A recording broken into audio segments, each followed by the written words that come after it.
Hello అందరికీ good morning అండి. నేనైతే ఈరోజు టమాటాను ఎగ్ కర్రీ వండుతున్నానండి.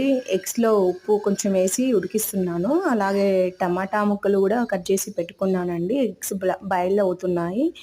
ఆయిల్ వేసి పచ్చిమిర్చి జీలకర్ర వేసాను. మంట ఎప్పుడు చిన్నగానే పెట్టుకుంటానండి. ఇంకా పసుపు కూడా వేసాను.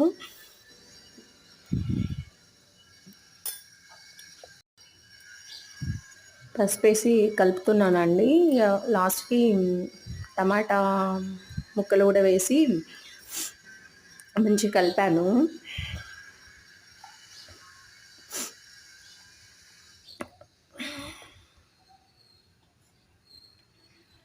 అల్లం కూడా వేసానండి. అల్లం మళ్ళీ ఈ టమాటా ముక్కలు వేసిన తర్వాత అల్లం వేసిన తర్వాత ఉప్పు కూడా వేస్తానండి.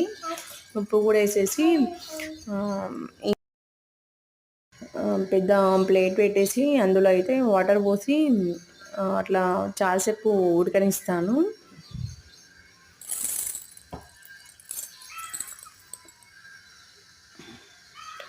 చాలాసేపు ఉడకనిస్తానండి.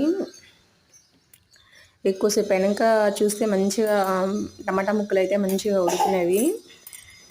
అయితే మేము నిన్న డీమార్ట్కి వెళ్ళినామండి.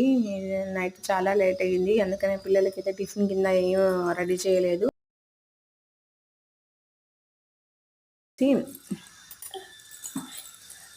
ఎగ్స్ ఉడికినవి కదా, వాటిని ఘాట్లు పెట్టుకుంటున్నాను. ఘాట్లు పెట్టుకోవడం వల్ల టమాటా రసం అనేది ఘాట్ల నుండి లోపలికి వెళ్ళి తింటూ టేస్ట్గా ఉంటుందండి.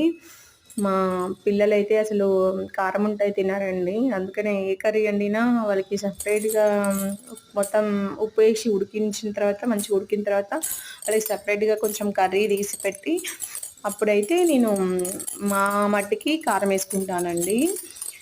మా బాబుకైతే ఇంకా స్నానం చేయించి రెడీ చేశాను. ఆల్రెడీ వాడికి అటుకులు అయితే తినిపించాను. ఇక స్కూల్ టైం అవుతుందని చెప్పేసి మళ్ళీ కొంచెం నైట్వి పొప్పడికాయల కొన్ని ముక్కలు ఉంటే వాడికి తినిపించానండి. ఏంటో కానీ కారం కూడా ఇక్కడైతే కర్రీలో పిల్లలకి తీసి కర్రీలో కారం వేసి మంచిగా ఉడికిందేసి అనేసి ఆపేసానండి.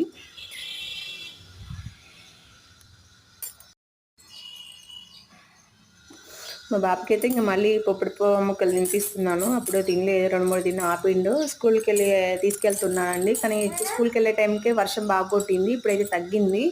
బయటికి వెళ్ళి చూస్తే చిన్న చినుకులు వస్తున్నాయి. వాడికి ఆల్రెడీ జలుబు ఉంది కదా అనేసి మళ్ళీ గొడుగు తీసుకొని వెళ్ళామండి.